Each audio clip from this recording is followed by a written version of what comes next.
Mate, I can't remember when I first met you. I'm pretty sure it was at Phillip Island when you came over from the States at one point.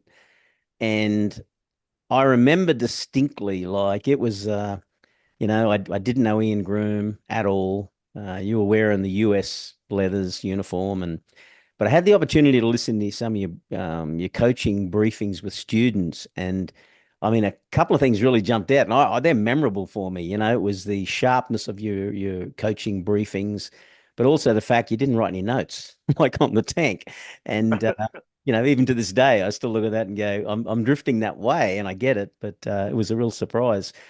Now, the thing with you is you've been with the school for quite a lot, a long time now. You're a pro coach, pro level coach, one of the few, and certainly in Australia, because we've only got, access to Adam Raff these days. I was real keen to find your story leading up to it, your experience through the school, where it began, what got you in the school, what got you into racing. So I don't know. Let's just go back and start from the beginning. Oh, that's a long, boring story. No, it's Uh, interesting. I'm interested in it because I want to find out what got you into this.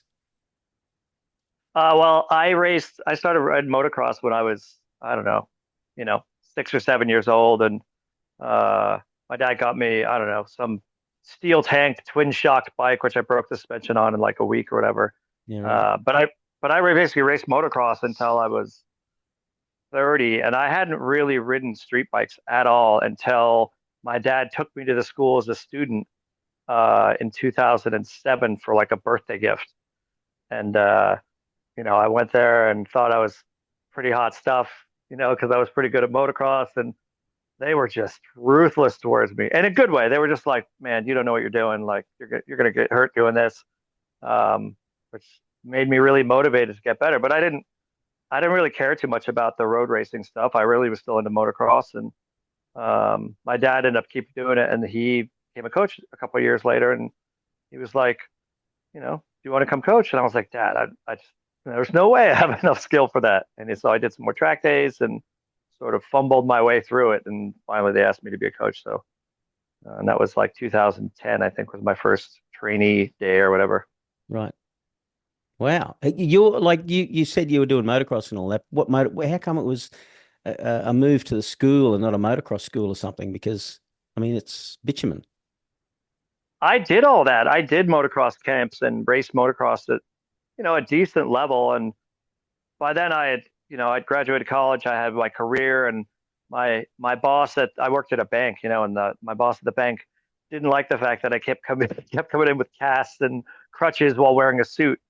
So so she was like, you need to make a choice between your career and dirt biking. So I basically gave up the dirt biking, and um, I always loved motorcycles and just thought road racing was a little safer. And Yeah. surprisingly, I learned the hard way that's not necessarily the case.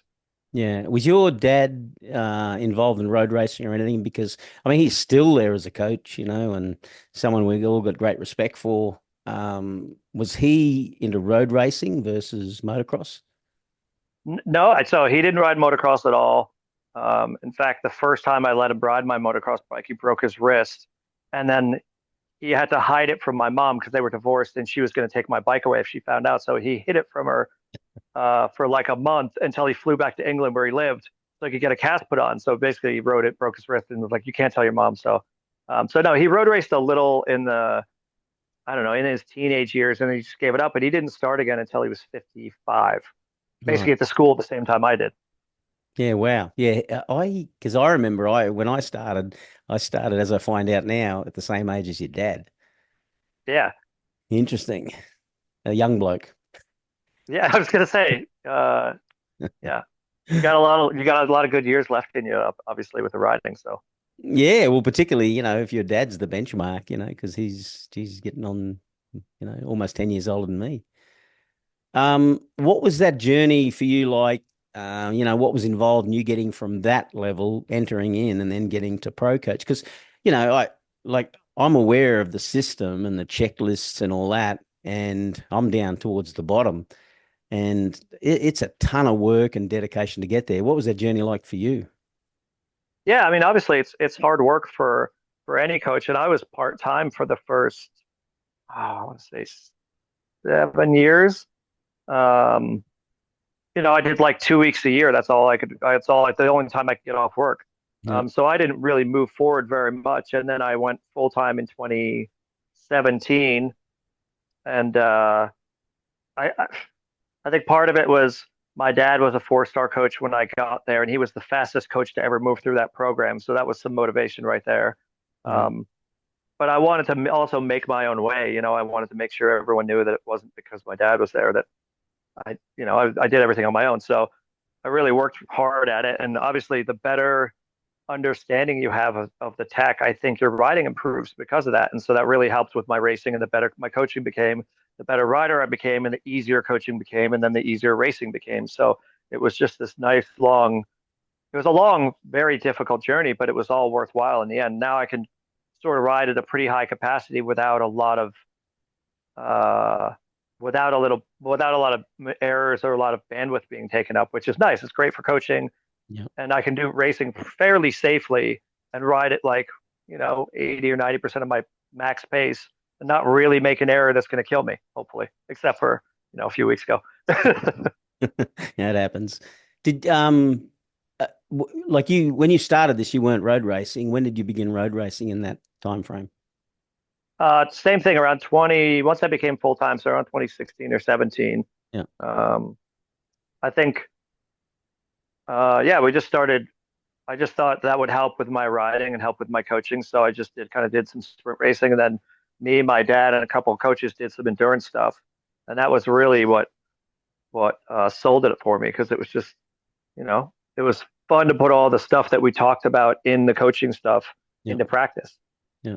Now we talk about pro level coach. I think you called it a 4-star, isn't it? The Um, 3-star, the 4-star is the seminars level, so that's the right, highest level. right. So okay, so 3-star pro coach. The Just for the benefits of someone who's not aware of that, what's involved, or what is a 4-star, a 3-star coach, and what types of things can they do that's different than the other levels? So each level, so there's the provisional, then there's 1-star through 4. Um, each level, they say if you do it as a full-time coach, and we do, an average of 80 to 100 days a year, it should take you, I think, if I remember correctly, it's like a year and a half to 2 years per level. And Yeah, that's if you're doing nothing but training and trying to get through the checklist. But basically, the difference between each level of coach is how much tech they understand, and riding tech they understand. And uh, the things like level 4, we typically don't have our junior coaches coach in the level 4 program. I mean, they can coach the guys on track, but most of our level 4s are higher level coaches, because they really need to be able to dig deeper in a debrief and understand the tech and break it all down to find out what's the cause of the problem. So basically, the higher levels you get, you have a better understanding of tech, and you can do things like briefings and level 4 consults and off track and all these other things. how much involvement does Keith Code have in that program and developing people at that level? Keith was directly responsible for writing all the bulletins Yeah, that we all study, almost every single one of them that's in all our check sheets. But he sort of handed off the training to Kobe, who's responsible for taking care of the training. Kobe and Johnny take care of most of the training, but he does have to sign off on all of our steering drills at a certain level. Keith does, yeah, um, which is, if you can imagine, pretty nerve wracking to have the godfather of motorcycle coaching yeah. standing behind you while you're trying to coach someone on a steering drill. It's a difficult scenario to be in, but it's I get rewarding when you can get through it and you do it well and he passes you on it. I get it. It's that I get it now, and when someone stands there like yourself or Dave standing there and just kind of watching you while you're doing a brief, you go, "What the hell?" It's like you're on a stage or something with a spotlight. But then, things like steering drills, I think people realize there's like 23 or 24 things that you're supposed to be able to observe in there. And it's not an easy thing. Did you pass the first time, some of that stuff? I did, luckily. I mean, the training has gotten so much more regimented and so much better in the last few years. Like, they sort of just, I wouldn't say threw it together, but there's much more structure now. So, Yeah. um, so I think it's a lot. I think it's probably easier now to pass a steering drill than it was 10 years ago because there's a structure and we have to follow it. And I would say the junior coaches that are coming through the program now are as good and much better than I ever was at my level, at the level I was at then, because the program just forces you to be a better coach at a much lower level, which is awesome. Yeah, right. You said, what did you say? 80 days or something a year? 80 to 100 80 days. to 100. Yeah. That's crazy. Like we're talking, what are we talking here? 20 days or something in Australia. So if it takes a year and a half to go a level at 80 to 100 days, well, no wonder it's taken someone 10 years to go through each level here. Yeah, but I think you guys have done a fantastic job with the limited staff and the limited higher level coaches to help you through the training program. I think you guys are pretty high level, and obviously it says a lot about the resources you have here and everyone's willingness to get through a program where you none of you are making careers out of this. This is just a kind of a part-time gig for you guys. Yeah, definitely. Um, which makes it hard to get people. It's part of the Yeah. problem, isn't it? Um, 80 to 100 days a year, and like you do 4-day schools kind of thing over there. That's a big time commitment over the course of a year. How do you keep focused and energy and all that? Because I know what it takes to, do 2 days and 3 days. There's a fair bit of mental energy on top of the physical energy. How do you sustain that? I think for you guys, once again, most of you guys really just want to ride most of the time. And if you rode 6 days in a row on a road trip that we do, Yeah. every school where there's, our East Coast school is like 6 days at Barber, a couple days off, 4 days at VIR, a couple days off, 5 days in New Jersey, a couple days off.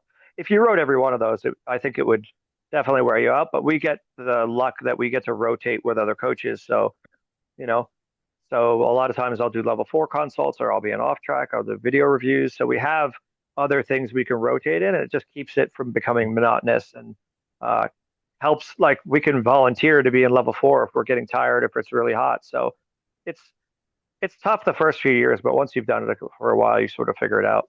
It's kind of like that bike fitness thing, isn't it? You do enough laps and, you're not off track training. You're actually doing it on track, and doing it is probably the best thing in the world for mileage and comfort with it. How does the school, like, if you're comparing these two schools, because I've never been over there and attended the American school. I know, Kobe keeps talking about us going over there and having a look, and the invite's always there. And a lot of the, senior coaches are going over there. How does the school differ? For the sake of people who are aware of the Australian school, how does it differ from the American school? Or is there no difference? Well, you know what I like is we've had a bunch of students that have done schools in India and America and Taiwan and America and Australia and America. So I think the students that have done the compare and contrast, they don't see much of a difference between the two. I would say the biggest difference is resources. For our school in the US, we have quite a few more resources that we can rely on. We have all the off-track bikes that you guys just can't possibly bring everywhere, and we have a little bit more staff and more higher, like more senior coaches to lean on. So I would say, from most schools or most students like standpoint, I don't think they would notice a difference. But for when I come to these schools, I just notice a slight difference in the amount of resources available to help the coaches and to help the students. As in, because it's a bigger show, then there's more resources in the States. Yeah, like we have, like at most of your schools, you have one or two available level four consultants. At Yeah. most of our schools, because we have so many level fours, we have 5 or 6 available level four consultants and 3 seminarists full time. That we can rotate through the program, so we can divvy up the the student load if there's a bunch of level fours that need to be taken care of. Whereas you guys are limited, you can only do, I don't know, I don't know the numbers that you guys do, but 12 level fours in a school or something like that, right? It varies. I think it depends on the day. Sometimes it can, I think I've seen up to 19 or something. I think there's Yeah, yeah, 19. I've seen, yeah. But Yeah.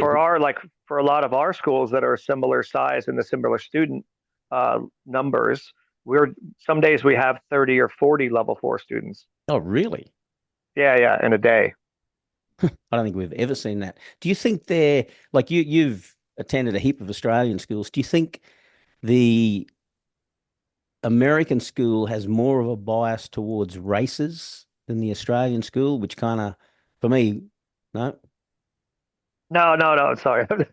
I didn't mean to interrupt you. I was thinking it through, but no, like most of the students that we have are just like yours. They're either newer riders. The level ones we get are like just newer riders that have gotten their licenses or have done a few hundred Ks or have gone to track days and just been frightened by the way they're run and how many crashes they have. You're right. But I would say the majority of our students, just like yours, are just regular road riders. That's interesting. I was talking to Steve Brogy today about the track days and asked him the same thing if he's seen a growth in, track races versus street riders. He reckons he hasn't. It's only a small proportion that are actually out there racing.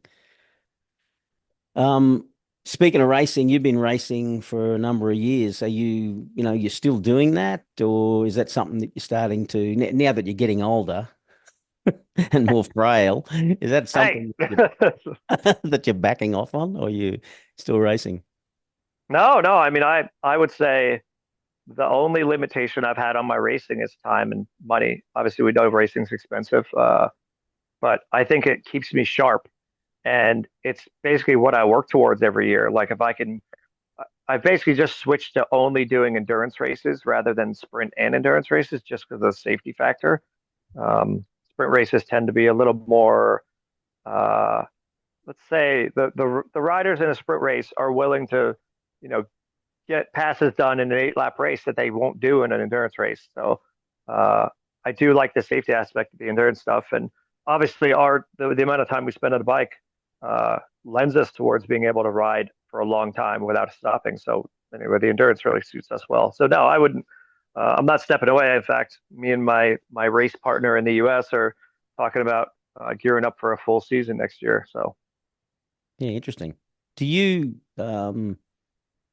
like you talk about racing and we talk about, I've been talking to Mike Jones from ASBK and a bunch of people about this topic.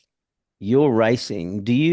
Or what do you do to get coaching yourself, and get feedback? Because, like we talk about when a racer goes out, they may not see certain things or think about certain things. So it's just handy to have those other eyes looking at them. Like Mike Jones gets a bit of support from Steve Brogy.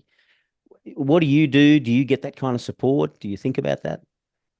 yeah, I mean, luckily, like I think I've told you this about the US, and I feel like I've tried to bring that here to Australia, but we do a lot of coach training laps Yeah. together in the US, and I'll tend to ask either the guys I race with or who have been successful at racing to just take a look at me before I have a race coming up and see what they see. Plus, the other guy on my race team is another Superbike school coach. So we'll overlay the data we have from test sessions and practice sessions and see where each of us is stronger or weaker and try to figure out ways to kind of blend that together. But we've got such good resources Mm. anywhere we go, any school we go to where, I could ask you or I could ask Dave or I could ask anyone to take a look at me as I ride. And usually they can see things that I just haven't even considered. Yeah. How much do you rely on that data-based coaching? Because like you just brought it up then, you look at the data and this is a question that has come up a number of times in the last couple of weeks here with me. And that is this transition from just visual-based coaching to coaching and breaking down things on data. How much do you rely on that versus the other type of coaching, just looking at your writing? Well, I think you can get certain things, but if you had a GoPro and some data, uh, I think a senior coach could pick out things fairly easily, like throttle timing in a corner or how long they're trail braking for, like what. But so there is, I think there's a lot of useful information and data. And me and my race team partner, it's simply just we overlay our because we're on the same bike for the endurance races. So there's literally no other variables that we have to worry about. We're on the same bike, on the same tires, on the same setup. So we can just analyze like entry speed versus exit speed and mid corner speed and lean angle and determine which one of us has a better route in or out of the corner.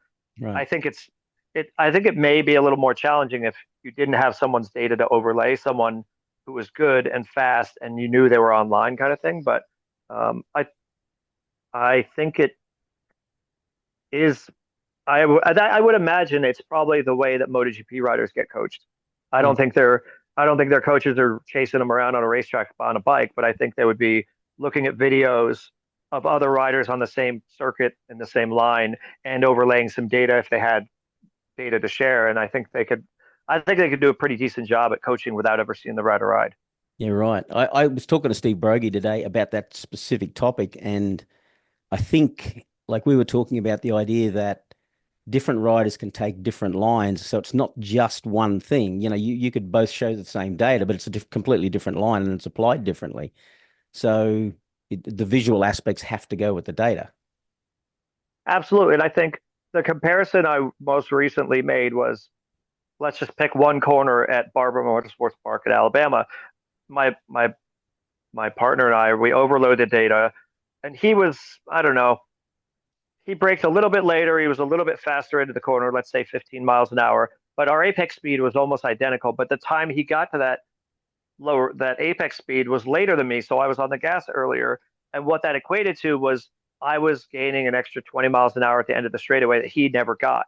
So that time over that long distance allowed me to pick up about a half or three quarters of a second on that one sector.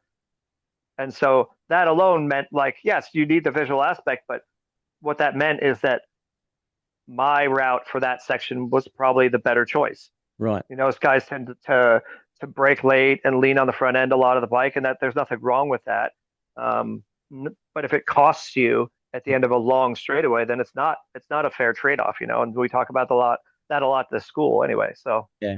Yeah, like speed lost at the entry to the straight on at Eastern Creek is magnified at the other end.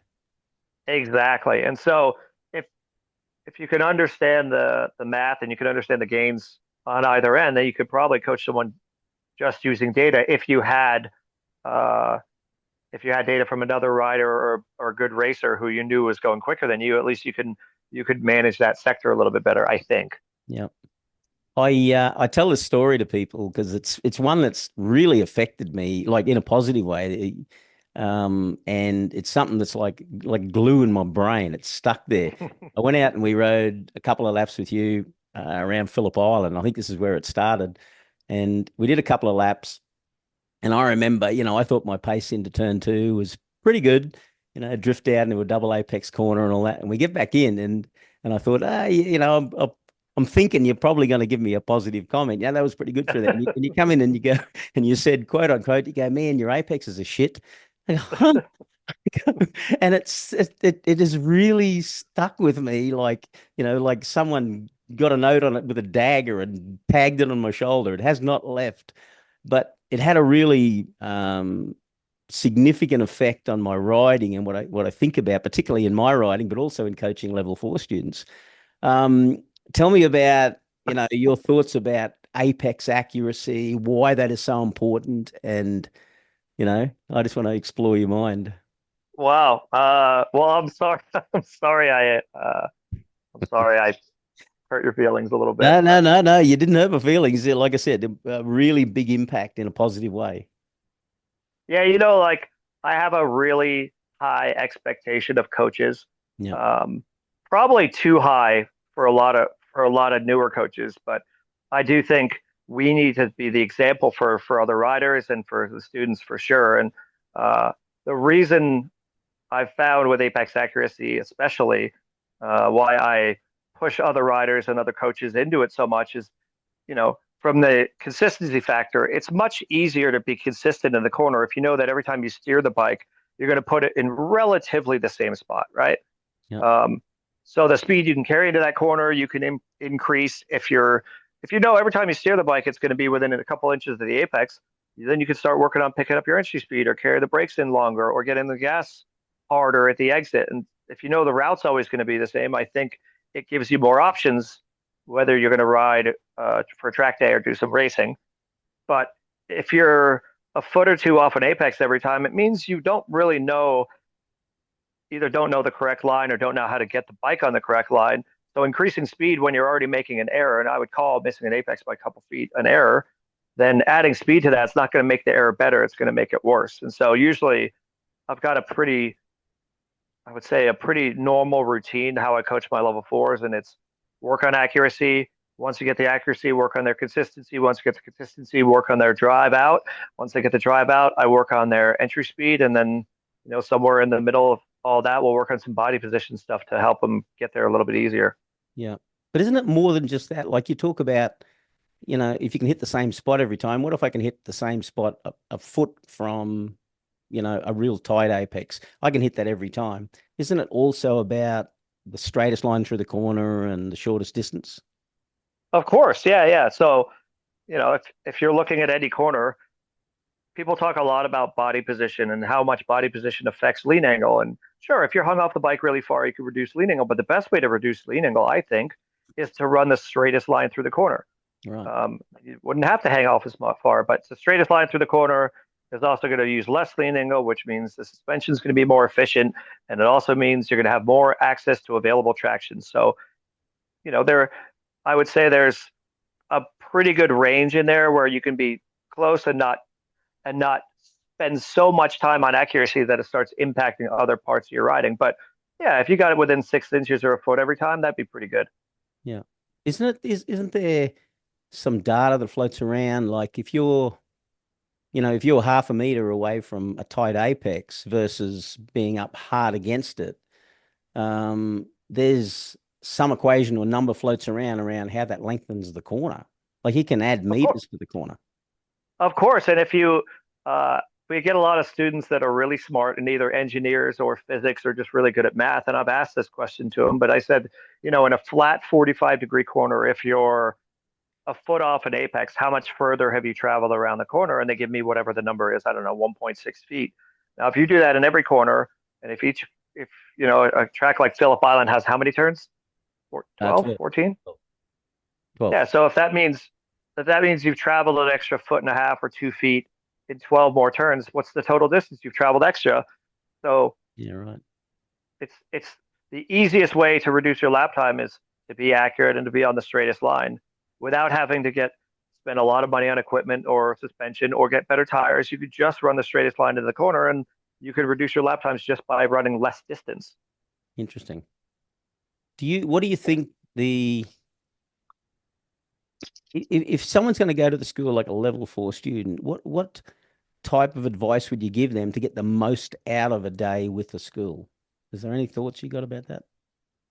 Well, that's an interesting question. I would, I don't know. I think everyone goes there with a goal. So I would say start by talking to your level 4 consultant about what your goals are. Yeah. You know, usually people's goals are to reduce their lap times, to be able to ride the same pace safer, or to work on, let's say their body position or whatever else. But um, I would say trust the coach to see, like, to prioritize what the most important thing to work on is, because we get a lot of guys that are like, I don't care about any of that stuff. I want to work on body position. And if that's all you're stressed about, fine. Well, everyone can work on that. But it's body position is pretty easy to spot. It's hard to fix, but it's easy to spot.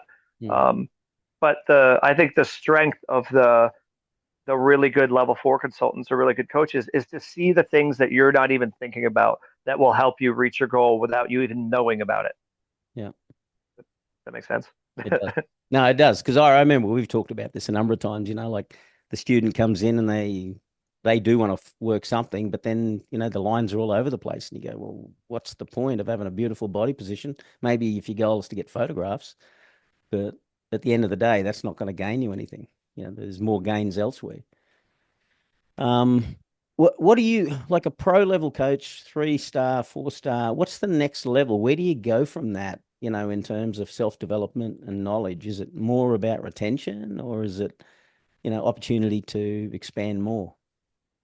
Well, I think the great thing is once you get to the 2-star level, you start helping train the junior coaches. And by training the junior coaches, I think what you find is there's always better ways to coach and there's better ways to train. And I think it helps with your own coaching. In fact, me coming over here and helping with all the coaches has improved my ability to listen to the other coaches when when someone says something really cool to a student. I'm like, oh, that's great. I'm going to start using that now. So I think you just get more exposure to that as you get higher in the levels. And I think, the seminarists, as an example, they know they're obviously the highest level coaches, and so that means they know the most amount of tech, and their understanding of that tech is really high level. So being able to be around them, and they're constantly working on their own. Well, you're a seminarist, right? So are you constantly working on your seminars to make them more applicable? And when you do that, is it easier for you to learn something? It is. Yeah, and I think that's just where it goes. It's more like because I have to train other coaches, Yeah. I have to be on my A game. I can't just go out there and kind of think, oh, I'm already at the top of the game. I could just start dismissing things. That means I have to know as much as I already know and more, because when people have questions for me, I need to be able to answer. I can't just make up an answer and hope for the best. Yeah. Do you race? We've talked about bike geometry and things like that, and I think you use the words. Once you ride a bike that has been, really set up properly, it's like then you realize what you're riding and you can't go back, kind of thing. Which I haven't experienced yet. I've only just made a shift to a high-end suspension. How much emphasis do you put on bike setup and geometry and all that sort of thing in a racing environment? Oh, a lot. Like in my own racing environment, a lot. I try to reach out to racers around me that have a similar bike and a similar setup, and I'll usually get setup information from the a BMW race engineer in the States that provides me some really good setup information. Because otherwise, everybody's got their own opinion about uh, how suspension works or how the setup should be, and I think everyone should have an opinion, and everyone rides a bike differently. So I think it's useful, but there's a lot of misinformation out there, and the problem is when you're trying to chase down a problem, as we've talked about, sometimes a bike that's too stiff and too soft can feel pretty close to the same thing. So having at least a baseline setting you can begin with is a good place to start. So and then from there, we just use the data that we've pulled from the bike, which is really helpful to kind of determine where to go from there. When you make adjustments, do you make gross adjustments? Do you change many things or one thing? How do you approach the adjusting and testing? Yeah, so if we're testing, we always try to tell people, and we do it ourselves, just change one thing at a time. Yeah. So usually if you're playing around with a preload or rebound or compression or geometry changes or swing arm length, you just change each thing and you go out and ride a few laps and see how the bike feels. And there's no substitute really, because you could have two riders that are both pro level riders and ride the identically set up bike, and both could either love or hate, or one could love it and one could hate it because of their riding style. So I think there's no substitute for going out and testing it and feeling what the change does and coming back in and then making another change to see if it improves or worsens. Yeah, right. Um, I wanted to ask you about this. Rumor has it you want to become an Aussie. Are you migrating here or immigrating here or something? Because man, I mean, you spend a heap of time here. I mean, it was great. I love it. I like it down here, man. The people are great, and uh, the environment's cool. The motorcycle riders are fun, and obviously you got a lot of beautiful country here. So Yeah. what's not to love? It's just I just turned 46 years old like a week ago, and apparently that's the cap for getting a visa, unless I'm rich, Ooh. own a massive business, or can marry an Aussie, I guess. How are you gonna how are you gonna get the days as a full-time rider? Because there's not enough days here. Well, you got to do. I mean, you can do all of the Australasian, events, but that's still not going to equate to 80 or not 100 days a year. Now, I'm aware of that. Uh, if I had if I had a visa here, I could always do something else. I mean, Yeah, there's right. lots of jobs around here. I could go work in a mine. I wouldn't care. You could import cigarettes and go into the cigarette business, isn't there? Most of them are getting burnt down south, aren't they? Yeah, right. I mean, there's I look, there's always a way to find opportunities to Yeah, do something. I just happen to be in a in a position where I really like what I do. I really like traveling, and I mean, it's not to love. I get to travel the world and ride motorcycles with my yeah, friends. I mean, yeah. Both social and on track. yeah, I'm like looking back at my. I've been doing this now. I don't know, coming down to Australia for what, like 4 years, I think. Yeah. Uh, and I'm like, why didn't I start doing this 10 years ago? This is great. Hey, You think that's influenced your dad? Because he's here as well. Yeah, I mean, oh, I think he it's nice that he wants to come down here. I think it's nice that I'm down here, that we get to spend time together. And Yeah. he's got a lady friend in New Zealand that they sort of alternate free time with. So uh, I think me being down here probably makes it easier for him to come down and spend more time. Plus, it's his off season, so what Yeah. else is he going to do? Yeah. Fair point. It's good winter over there, isn't it? It is our winter. I mean, he's in Florida, so it's not really winter ever, but Yeah. uh, you know, That's North what I Queensland. mean, what? I think it's the equivalent of Cairns, North Queensland or something. Yeah, Winter, yeah. winter, It's like yeah, winter's like 4 degrees. a week long. Yeah. Yeah. What's in store for you now for, over the next 12 months or something? Because I know you're here. We've got one more Australian-based school coming up in next week. I think we're down there at Phillip Island. What's in store for you over the next 12 months? Uh, just more of the same. I think uh, got some more foreign schools. I'm trying to set that up, and basically our season doesn't start again until April, and then I got to go back and get my race bike ready for the endurance season. And uh, I've been looking at trying to buy a sailboat so I eventually can sail down here. But uh, I know what business you're getting into. yeah, what's that? I'm not going to say. Smuggling came to mind. No, I'm joking. Oh yeah, I'm right. No. joking. Um, if people want to follow you, particularly with your racing and that, I think you got an Instagram account with that, haven't you? I do. I do. And it is It is full send moto. awesome. Yeah, no, I'm a Yeah. follower of it. It's very cool, mate. I got nothing else to ask you. I'm really appreciative of the time, and like I said, um, the fact that I like that style of feedback. Actually, yeah, your Apex is a shit. I go, cool. I got it. And for me, that works because it's just straight to the point. And I just want to thank you for those, that moment in particular, because it's had a profound effect on my thinking out there on the track. And I know I'm moving in the right direction because of it. So I really appreciate that. Thank you. Well, hopefully I balanced that out with enough compliments to make up for the fact that once I said to you, your Apexers are shit. But since then, I've told you how good you ride for an older fella. I don't know if that's a compliment or not. It's a half one. It's fine. No worries, mate. I look forward to doing some more laps with you and spending some time and learning from you. So thank you. And thanks for coming on the podcast. Appreciate it. Me too, Jorge. It's great talking to you. Thanks for having me.